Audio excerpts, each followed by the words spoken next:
ஒரு விதமா ஸ்ட்ரேஞ்சா இருக்குல்ல. முன்னெல்லாம் வந்து எல்லாருமே அவங்க வேலைய ரொம்ப பிசிக்கலா, மேனுவலா எல்லா விஷயத்துக்கும் செய்யணும். பட் இன்னைக்கு நமக்கு சுத்தி ஃபுல்லா கன்வீனியன்ஸ் தான் ஜாஸ்தி.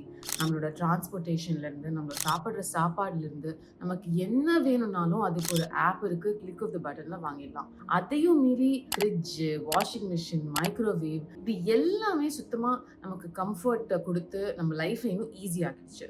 இருந்தாலும் இதுக்கும் வயசுக்கும் சம்மந்தம் இல்ல. நமக்கு எப்பவுமே ஒரு விதமான ஒரு டயர்ட் ஃபீலிங். அது என்னன்னு எக்ஸ்ப்ளைன் பண்ணவே தெரியல. காலைல எழுந்துக்கும்போதே டயர்டா இருக்கு. காஃபி இல்லாம நம்மளால ஃபங்ஷன் பண்ணவே முடியல. அதுக்கப்புறம் வேலைக்கு போறோம். அங்க லஞ்ச் சாப்பிடுறோம். லஞ்ச் சாப்பிட்ட உடனே ஒரு சின்ன தூக்கம் வரணும். அதுக்கு ஒரு அர்ஜ் வந்துகிட்டே இருக்கு அந்த தூக்கத்த பீட் பண்றதுக்கு. அதுக்கப்புறம் நம்ம வேலைய முடிச்சுட்டு வீட்டுக்கு வந்தோம்னா, ஐயோ! ஒர்க் அவுட்டா? சாப்பிட்டு பக்கத்துல இருக்கிறவங்களோட ஒரு 10, 15 நிமிஷம் பேசுறதுக்கு கூட நமக்கு தோண மாட்டேங்குது. எனர்ஜி இல்ல. ஒரு மாரி ட்ரெயின்டா இருக்கும். இதுக்கு என்ன ரீசனா இருக்கும்? இதுக்கும் ஏஜ்க்கும் சம்மந்தம் இல்ல அப்படின்னு சொன்னா, என்ன ரீசன்ஸா இருக்க முடியும் அப்படிங்கிறத பத்தி நான் ரிசர்ச் பண்ணேன். Hi guys! Welcome to stay tune with Ramya. இன்னைக்கு இத பத்தி தான் உங்ககிட்ட நான் கொஞ்சம் எலாபரேட்டா பேசணும், சில டிப்ஸ் ஷேர் பண்ணணும்னு ஆசைப்படுறேன். On to the video. Reason number 1, we are sleeping but we are not recovering. சில பேர்கிட்ட வந்து நீங்க எவ்வளவு மணி நேரம் டெய்லி தூங்குறீங்க அப்படின்னு கேட்டா அவங்க சொல்லுவாங்க 6 1/2, 7, சில சமயம் 8 ஹவர்ஸ் கூட தூங்குவேன் அப்படின்னு. இப்போ இந்த பெட்ல வந்து லைங் ஃபிளாட் அப்படிங்கிறது வந்து தூங்குற கணக்கு கிடையாது. நம்ம ஆக்சுவலா எவ்வளவு நேரம் தூங்குறோம் அதுதான் தூங்குற கணக்கு. ஸ்லீப்பிங் டியூரேஷன் வேற, ஸ்லீப்பிங் குவாலிட்டி வேற. இப்போ மோஸ்ட் ஆஃப் அஸ் தூங்குறதுக்கு முன்னாடி ஒரு 1/2 மணி நேரம் இல்ல 3/4 மணி நேரம் முன்னாடி என்ன பண்றோம் அப்படின்னு கேட்டா, நம்ம போனை நோண்டிட்டு இருப்போம். அதுல ஏதாவது இன்ஸ்டாகிராம்ல பார்த்துட்டு இருப்போம், இல்ல இன்ஸ்டாகிராம் வந்து ஸ்க்ரோல் பண்ணிட்டு இருப்போம், யூடியூப் பார்ப்போம். Basically gadgets. இதனால என்ன நடக்குது அப்படின்னா, ஸ்லீப் குவாலிட்டி எஃபெக்ட் ஆகுது. நடுவுல தூங்கும் போது டாஸ் டர்ன் பண்ணிட்டு இருக்கோம். ஓவரா அதை பத்தியா யோசிச்சுட்டு இருக்கோம். ஸ்ட்ரெஸ் ஆயிட்டு இருக்கோம். இல்ல அடிக்கடி வந்து நமக்கு கன்சிஸ்டன்டா தூக்கம் இல்லாம ஏதாவது ஒரு முழிப்பு ஏற்படுத்திக்கிட்டே இருக்கும். அது ஏன் அப்படிங்கிறது நமக்கு தெரியாம இருக்கும். இது எல்லாமே overall quality of sleep affect பண்ணும். இப்ப இதுக்கு என்ன பிராக்டிகல் டிப் அப்படின்னு கேட்டா, ஓவர் நைட் ஃபிக்ஸ் எதுவுமே பண்ண முடியாது. பட் கண்டிப்பா நம்ம பண்ணக்கூடிய முதல் விஷயம், at least 30 to 60 minutes before bed எந்த கேட்ஜெட்டும் யூஸ் பண்ணக்கூடாது அப்படிங்கிற ஒரு ரூலை வச்சுக்கோங்க. Try there. I'm sure it will help. ரெண்டாவது ப்ராப்ளம் என்ன தெரியுமா? You're eating too many energy roller coasters. இப்போ பெரும்பாலும் நம்மளோட இந்தியன், சவுத் இந்தியன் பிரேக்ஃபாஸ்ட் என்னவா இருக்கும்? இட்லி, தோசை, பொங்கல் இந்த மாதிரி ரொம்ப கார்ப் லோடடா, ஸ்டார்ச்சியா இருக்கும். இல்லாட்டி சில பேர் வந்து சீரியல் சாப்பிடுவாங்க. மேண்டட்ரியா வந்து காஃபி, டீ பழக்கம் இருக்கும். இது எல்லாத்துலயும் இருக்கிற காமன் ப்ராப்ளம் என்ன தெரியுமா? இது இன்சுலினை ஸ்பைக் பண்ணும். Because it's all sugar loaded and carb loaded. அதனால தான் அந்த 11 மணிக்கு நமக்கு எனர்ஜி இல்லாம ஒரு மாதிரி மந்தமா, ஒரு தூக்கம் வர மாதிரி, ஒரு டயர்ட் ஃபீலிங், யார்னிங் இதெல்லாம் ஏற்படுது. இதுக்கு என்ன ஃபிக்ஸ் அப்படின்னு கேட்டா, நான் எப்போதுமே காலாகாலமா உங்களுக்கு சொல்லிட்டு இருக்கிற விஷயம் தான். உங்களோட காலையில எழுந்து இருக்கிற பழக்கம் வந்து புரோட்டீன் ஹை பிரேக்ஃபாஸ்டா இருக்கணும். அது சுகர் லோடடா இருக்கக்கூடாது. Try a savoury breakfast. இப்போ புரோட்டீனுக்கு நான் எக்ஸாம்பிள் அப்படின்னு உங்களுக்கு கொடுக்கணும்னா, எக் சாப்பிட்ற பழக்கம் இருக்கிறவங்களுக்கு பெஸ்ட் சாய்ஸ் இதர் ஒரு omelette with lots of vegetables. அதில் நீங்கள் 1 or 2 yellow வச்சுக்கிறதுல தப்பே கிடையாது. பட் எக் ஒயிட்ஸ் பொறுத்த வரைக்கும் நான் கணக்கே சொல்ல மாட்டேன். நீங்கள் 5 எக் ஒயிட்ஸ் போட்டு கூட ஒரு ஆம்லெட் சாப்பிடலாம். இல்லை பாயில்டு எக்ஸ் எடுத்துக்கலாம். இல்லை அந்த பழக்கம் எனக்கு இல்லை அப்படின்னு சொன்னால், I'm obviously going to say protein shake. இல்லை நான் ப்ரோட்டீன் ஷேக்குக்கும் போக மாட்டேன் அப்படின்னு சொன்னால், அடை, பெசரட்டு, ஏதாவது காலையில் வந்து கொஞ்சம் உங்களுக்கு ப்ரோட்டீன் அப்படின்ற விஷயம் எட்டி பார்க்குற மாதிரி ஒரு விஷயத்தை கண்டிப்பாக செய்யுங்க. முக்கியமாக வந்து சுகர் போட்டதை வந்து அதிகமாக காலையில் கன்சியூம் பண்ணாதீங்க. Reason 3, you're losing muscle and you're not even realizing. இப்போ மோஸ்ட் ஆஃப் அஸ் திங்க் இந்த ஏஜ் ஆக ஆக வந்து நமக்கு உடம்புல வந்து வீக்னஸ் ஏற்படுது அப்படின்னு சொல்லி. ஏஜுக்கும் வீக்னஸ்க்கும் சம்மந்தம் இல்லை. நம்மளோட மசில் லாஸ்னால தான் நமக்கு வயசாக வயசாக வீக்னஸ் ஏற்படுது. அப்போ மசில் லாஸும் வந்து வயசாகும் போது கம்மியாகும் தானே அப்படின்னு நீங்க சொன்னீங்கன்னா, தட் இஸ் கரெக்ட், ப்ரொவைடட் நீங்க வந்து எந்த எக்ஸசைஸும் பண்ணாம இருக்கிற ஒரு பர்சன் அப்படின்னு சொன்னா அது நேச்சுரலா அப்படிதான் நடக்கும். ஸ்ட்ரெங்த் ட்ரைனிங் 2-3 times a weekங்கிறது ரொம்ப ரொம்ப இம்பார்ட்டன்ட். இப்போ சயின்டிஃபிக்காக இதுக்குள்ளே நான் சிம்பிளாக உங்களுக்கு எக்ஸ்பிளைன் பண்ணோன்னா, நீங்கள் ஒரு மசிலில் ஒர்க் அவுட் பண்ணிகிட்டே இருக்கீங்களா, அந்த ஒர்க் அவுட் பண்ணும்பொழுது அந்த மசில் டேமேஜ் ஆகுது. உடம்புல இருக்கிற செல்ஸ், அந்த மசிலில் இருக்கிற செல்ஸ் எல்லாமே ஐயோ நமக்கு இந்த இடம் வந்து டேர் ஆகிட்டு இருக்கு அப்படின்னு சொல்லி அந்த செல்ஸ் புதுசாக ஃபார்ம் ஆகி அதை நமக்கு ஃபிக்ஸ் பண்ணோம். புதுசாக ஒரு மசில் நமக்கு டெவலப் ஆகும். அந்த மசில் வந்து ஒரு சின்ன குழந்தையோட பாடி பார்ட் மாதிரி நமக்கு ஸ்ட்ரென்த்தை கொடுக்கும். இதை நீங்கள் செய்யறதுக்கு தான் அந்த ஸ்டிமுலேஷன், அந்த ஸ்ட்ரென்த் ட்ரைனிங் அப்படிங்கிறது தேவை. இதை நீங்கள் செய்யும் போது, இப்போ எங்கள் அம்மா அடிக்கடி சொல்லுவாங்க, நான் ப்ளவுஸ் போட்டு இப்படி பண்ணுனா இந்த உங்களுக்கு ஒரு மசில் தெரியுது இல்லை, டைட்டாக இருக்கும் உடம்பு. உடம்பு டைட் அண்ட் ஃபர்மாக இருக்குது அப்படின்னு சொன்னால் இட்ஸ் அன் இண்டிகேஷன் அந்த இடத்துல நமக்கு ஃப்ளாப் கிடையாது, மசில் இருக்குன்னு. அந்த மசில் தான் நமக்கு ஸ்ட்ரென்த் கொடுக்கும். நம்மளோட 40s 50s 60s 70s அந்த சமயத்தில் நமக்கு கஷ்டம் வரக்கூடாதுன்னா எவ்வளவு சீக்கிரம் உங்களால் முடியுமோ ஸ்ட்ரென்த் ட்ரைனிங்கை ஸ்டார்ட் பண்ணுங்க. Reason number 4, you're sitting more than what your body is designed for. இப்போ நம்மளோட அம்மா அப்பா, அதாவது என் வயசுக்காரங்களோட அம்மா அப்பா, இல்லை நம்மளோட தாத்தா பாட்டி, இவங்க எல்லாரையும் எடுத்துக்கிட்டோன்னா அவங்க ஸ்ட்ரென்த் ட்ரைனிங் பண்ணலாம். பட் அவங்க எப்போதுமே அவங்க பாடியை மூவ் பண்ணிகிட்டே இருந்தாங்க. அது இன்னைக்கும் அவங்களுக்கு நல்லது பண்ணிட்டு இருக்கு. அவங்க வந்து ஒரு இடத்துல உட்காரவே மாட்டாங்க. அந்த காலத்துல நம்ம இந்தியன் டாய்லெட் யூஸ் பண்ணுவோமா, ஸோ ஆட்டோமேட்டிக்காக அவங்க ஸ்குவாட்டிங் பொசிஷனுக்கு அப்பப்போ போயிட்டு இருந்தாங்க.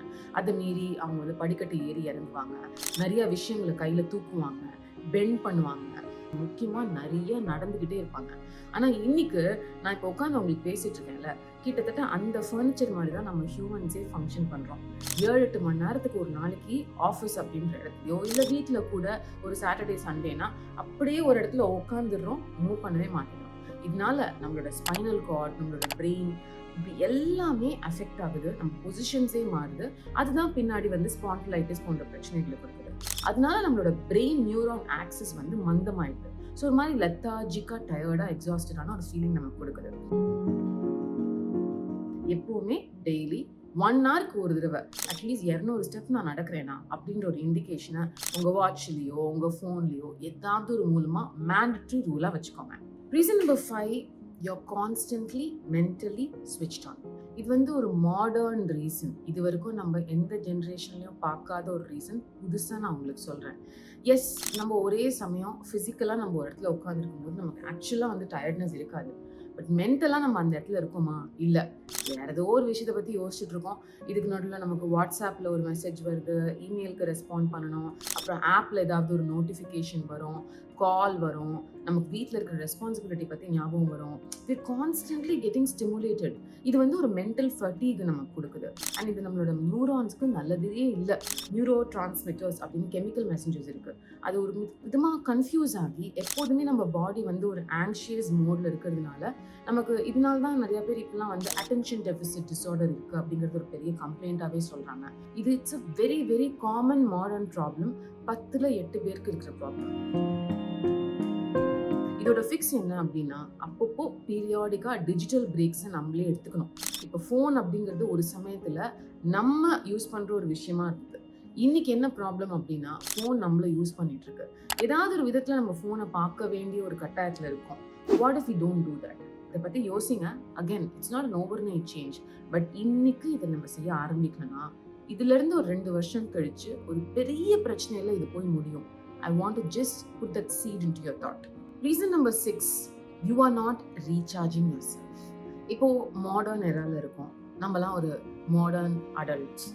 இந்த ஒரு சுச்சுவேஷனில் வந்து ப்ராப்ளம் என்ன அப்படின்னு சொன்னால், நம்மளோட கட், நம்மளோட மைண்ட், நமக்கு என்ன நீட் அப்படிங்கிறது வந்து நம்மளால ஓப்பனாக பேச முடியல, அதை நம்ம தெரியப்படுத்த முடியல.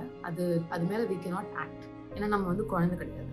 ஸோ இப்போ வந்து எனக்கு ரொம்ப லைஃப் போர் அடிக்குது அப்படின்னு சொன்னால், ஆமாம் போர் அடிக்குது, அட்ஜஸ்ட் பண்ணிட்டு இருந்தால் ஆகணும் அப்படின்னு நம்ம இருக்கோமே தவிர அதுக்கு என்ன பண்ணலாம் அப்படிங்கிறத பற்றி நம்ம ஆக்ட் பண்ண மாட்டோம்.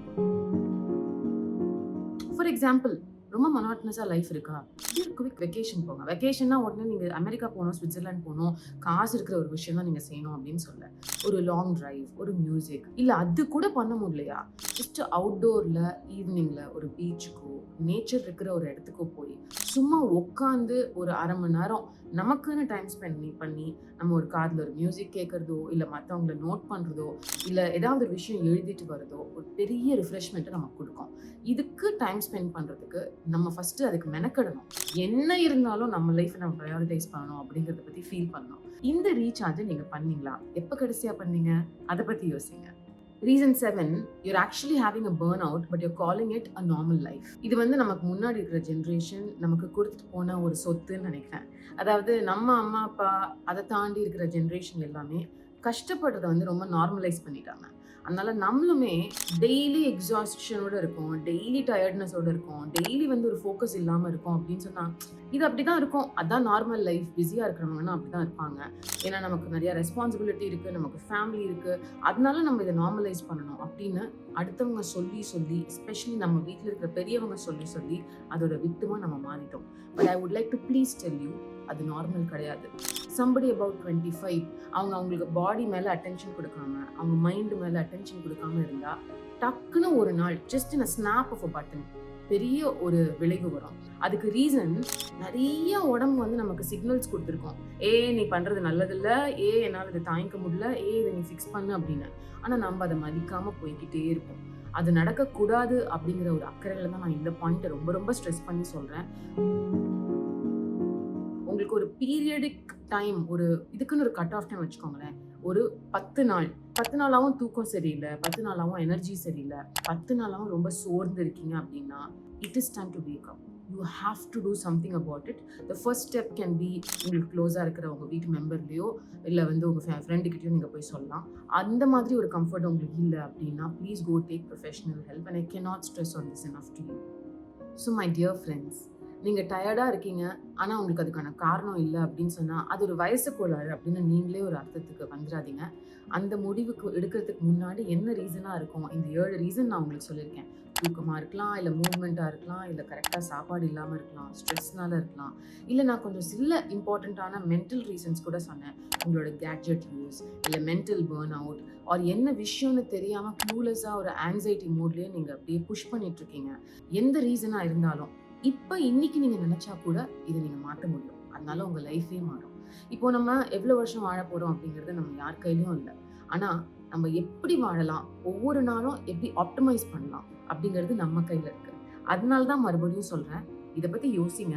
அண்ட் இந்த 7 ரீசன்ஸில் எந்த ரீசன் உங்களுக்கு க்ளோஸராக இருக்குது அப்படிங்கிறத கீழே எனக்கு காமெண்ட் சொல்லுங்கள். ஆல்சோ டெல் மீ இந்த மாதிரி வேறு எந்த வீடியோ பண்ணால் உங்களுக்கு யூஸ்ஃபுல்லாக இருக்கும்னு.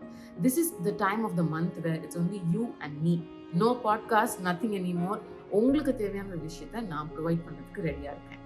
With all of that, lots of love to you and bye from me, Ramya.